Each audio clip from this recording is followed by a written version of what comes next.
Welcome back to Matterhorn and to our Elder Scrolls 6 for a New Generation series. Today we'll be covering crafting and level progression. These are less grandiose and high-minded topics than what we've previously covered, but that doesn't make them any less important. In Skyrim, one can spend dozens of hours in crafting menus, building armor, weapons, jewelry, enchanting, creating potions, and more. As it currently exists, crafting simply takes place in a menu. Level progression is also important because it is something that Bethesda has tweaked over the years, but the expectation of gamers today are different than they were in 2011 when Skyrim released. Bethesda took an approach to level progression that allowed for players to go wherever they wanted without, in most cases, being worried that they'd be under-leveled. This was a game design choice that I think needs to change in the Elder Scrolls 6, and I will explain why. I am discussing both aspects of the game together because they were directly linked in Skyrim, and I think Bethesda needs to change their approach to both. An often forgotten but important aspect of the Elder Scrolls games is the sheer number of items that one can craft. Bethesda allows you to create nearly every weapon or piece of armor you come across, and then you can also enchant those items, providing additional effects on them. Further, you can create all kinds of potions and elixirs to help you craft better items, improve your health, stamina, magic, and much more. While I think most gamers genuinely appreciate and enjoy the result of crafting, the process itself is downright tedious. In fact, it is so tedious that even if you search the term crafting for Skyrim, the first dozen results are how you can cheat the system and level up your crafting extremely quickly. This is the problem though, and honestly, it is not an easy one to solve. How can Bethesda make this process any less tedious when as of right now it exists solely in a menu? In fact, Skyrim's crafting is preferable to some other games I've played where it takes far longer to craft. Zelda Breath of the Wild doesn't incorporate recipes, and then you have to manually select the items you want to craft, physically hold them in your arms, then drop them into a cooking pot. An animation follows and then voila, your crafted food or elixir is ready. In the same amount of time it takes to craft one item in Breath of the Wild, you can craft a dozen or more items in Skyrim. So the issue we have here isn't one of time consumption. The issue is, how can we make this process better or more rewarding in some way? Well, my first idea is, as I said earlier, linked to level progression. The main reason gamers want to level up crafting skills so quickly is that because it also levels up your character. Later in the video, we will discuss changes to this system overall, but as it relates to crafting, I believe that Bethesda needs to eliminate character level progression because of increasing crafting skills. Point being, as it stands right now, there's a greater likelihood that you'll spend time in crafting menus making armor, potions, or weapons simply to level up your character, rather than because you actually want to make those items. That means the system is broken. Once we divorce these from each other, it also opens up the ability to pursue a leveling system just for crafting. Hear me out. My thoughts on crafting are that it should be something you want to do, but it really needs benefits that reward people who invest a lot of time in doing it. Mostly, I was able to find better gear and potions wandering the world than I was when crafting an item in the crafting menu. Later in the game, you can craft some amazing things, but by then your character is already overpowered, so then why would you craft? Well, by then, due to the level progression system that we will discuss, it is simply to continue leveling up your character. By creating a level progression system just for crafting outside of anything to do with your character level, you reward people who want to craft. Gamers who want to find items only in the game world and want nothing to do with crafting aren't forced to spend hours in a menu crafting. Their character progression isn't linked to doing something that they don't enjoy. So, I don't have an answer for the process of crafting. I do have some ideas that would make you potentially enjoy it more though. With its own leveling system, rather than having to use perks in the broader character upgrade tree, I think within the crafting system you automatically unlock new items and abilities related to crafting. In Skyrim, for example, to craft ebony armor, you must have a high smithing level, but then you must also use half a dozen character upgrade points to even then unlock that ability.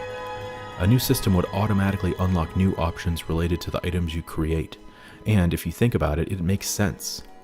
In Skyrim, you could have a smithing level of 100, but still not be able to create anything other than iron items if you didn't also add points into that skill tree. Another improvement to the system could be an enhanced user interface that provides more details about each item you could potentially create. It could show you how close you are to being able to create new items in that crafting tree. For example, crafting armor, the interface could show you that you are 50% of the way toward creating the next level of armor. Other perks could be related to other parts of crafting like enchanting and alchemy. They should all have their own leveling systems with abilities to unlock features within those level trees. Bethesda did a good job of streamlining the actual process of crafting in Skyrim, but by linking it with character development and due to the level progression system in the game, crafting became essential to increase your character's level. A new level progression system can divorce crafting from leveling, and next I will explain how I believe your character should improve in The Elder Scrolls 6.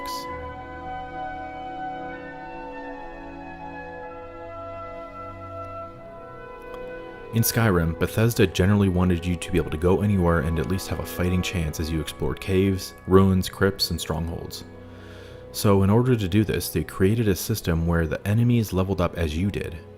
What this means, however, is that rather than gaining XP for killing enemies, you gained XP for using whatever magic, weapons, or armor you had equipped. So if you're an archer and you use your bow all the time, you will level up that specific skill. As you level up that skill, your character's level will also increase. The problem with that is that if you get bored of being an archer and want to switch to a battle mage and use magic and swords, the enemies in the game are now leveled up to your character level. The result is that they will crush your character, what with your tremendously under-leveled magic and one-handed weapon skills.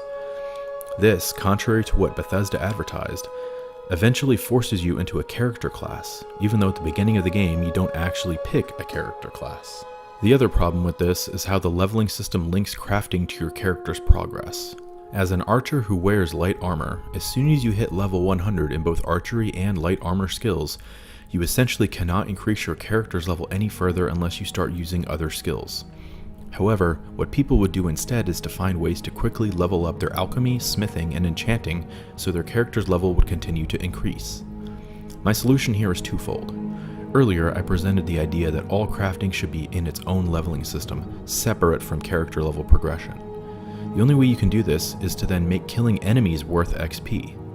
This ultimately gates off part of the world at the beginning of the game, but Bethesda could initiate a hybrid approach of making enemies worth XP, but then also leveling them as your character levels. This would ensure that there is always a challenge, but that your character can get stronger and still switch between an archer and a swordsman if they want and not be punished for it. As you leveled up through combat and exploration, Bethesda could keep the perk system and associate it with armor and weapons just as they did in Skyrim. This way you can still become an expert archer if you want, and that is by using level perks in an archery skill tree as you level up. I believe that this would provide a greater balance between Skyrim's level progression system and more modern implementations. I'd love to get extra XP by taking down a mammoth or giant early on in Skyrim. Those enemies were far more powerful than your character early on, so Bethesda is at least in theory okay with having enemies being able to instantly kill your character. Plus, playing in a world where, as you start out, there are a lot of areas and enemies that can kill you feels more realistic. Zelda Breath of the Wild let you go wherever you wanted, but early in the game most enemies could hit you once and then you were dead. A smart autosave feature saved considerable frustration in that game, and that is also something more modern that Bethesda could introduce in The Elder Scrolls 6. In conclusion, it is hard to get away from menu-based crafting. The process of crafting in a game can be tedious, and Bethesda had the right idea in Skyrim by making it easy and fast. However, due to the level progression system in the game, many players were forced into hours of crafting that they didn't want to do simply to level up their character. A next-generation Elder Scrolls game shouldn't force players to spend hours on something that they do not care about.